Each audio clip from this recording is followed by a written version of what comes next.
Guys, I hope you're enjoying these little reviews on He-Man and the Masters of the Universe. You're definitely going to want to check out this series in particular if you're a fan of Kevin Smith and his work.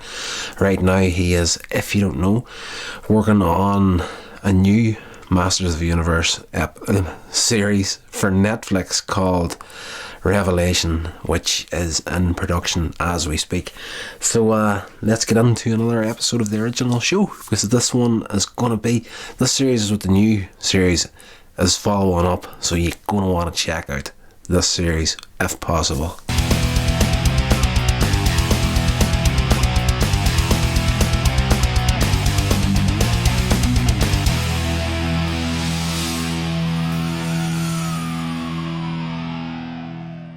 Legends, welcome back to the channel. This is Coins Age Media. I'm Rodney Stewart and I've been watching more cartoons, and I am not speaking properly tonight. I've got some sort of nasal thing on the go.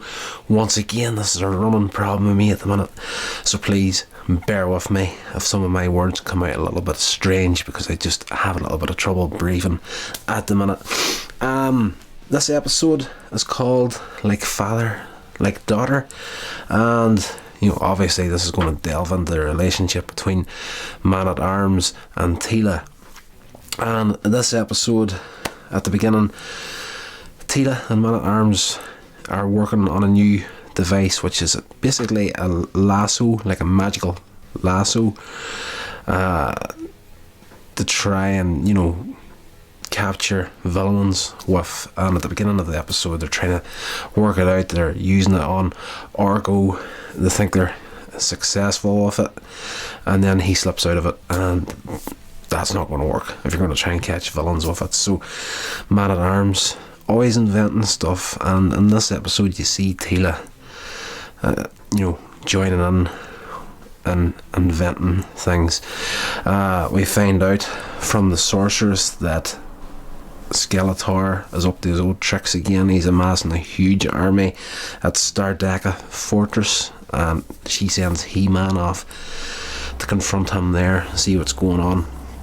So Man-at-Arms goes with him. Teela wants to come as well, but Man-at-Arms says no, you'd be more useful staying here and working on this lasso device. And off He-Man goes along with Teela. We do get to see a little bit early in the episode where Teela is getting frustrated with Prince Adam, not knowing that he is in fact He-Man.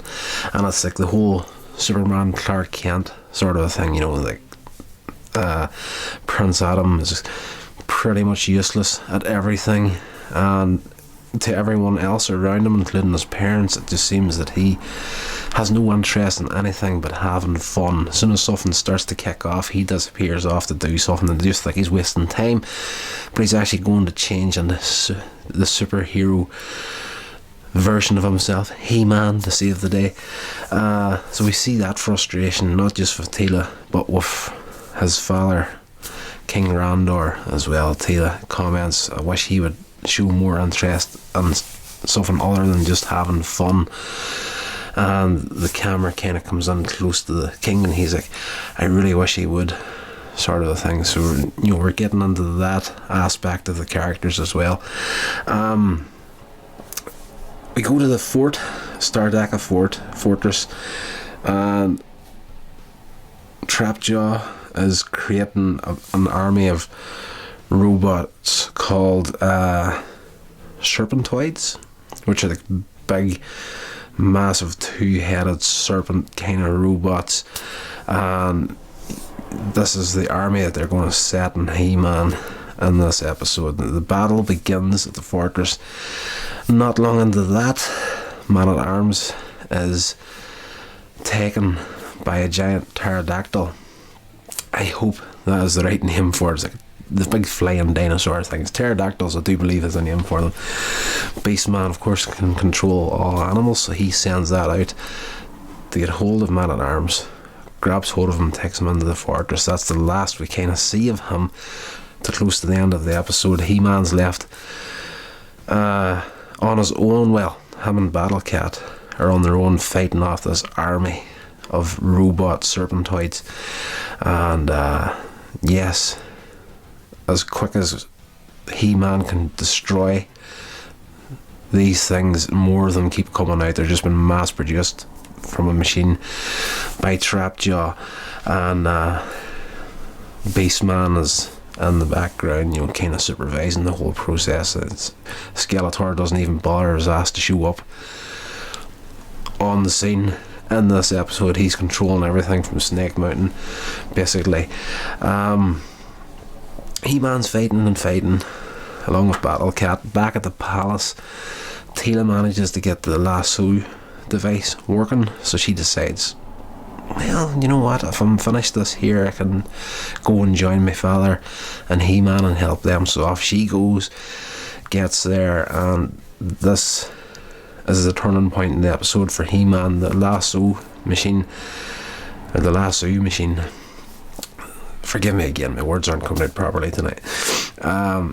Yes, with the help of that there, he manages to get the armies of the Serpentoids under control, and Teela's freeze ray busts the machine that's actually creating them, and she also uses the freeze ray on Beastman and Trapjaw, and at this point Skeletor uses his magic to transport them back to Skull Mountain. Skull Mountain? Where the heck does that always come from? Snake Mountain. Skull Mountain has popped out countless times in this series. Sorry about that, guys. Snake Mountain. And Skeletor comes on a little monitor in the lab and tells He-Man that, good luck fighting Man-at-Arms. But He-Man has got like a little tracker device that can track down life forms, and he tracks one down behind the wall, so he busts through that, and an alarm starts going off, and Skeletor pops up on the screen again, and he's like, yes, you've just set off the self-destruct mechanism of the factory. And yes, just he laughs his evil laugh and disappears off again off the screen. It's the last we see of any of the villains in this episode.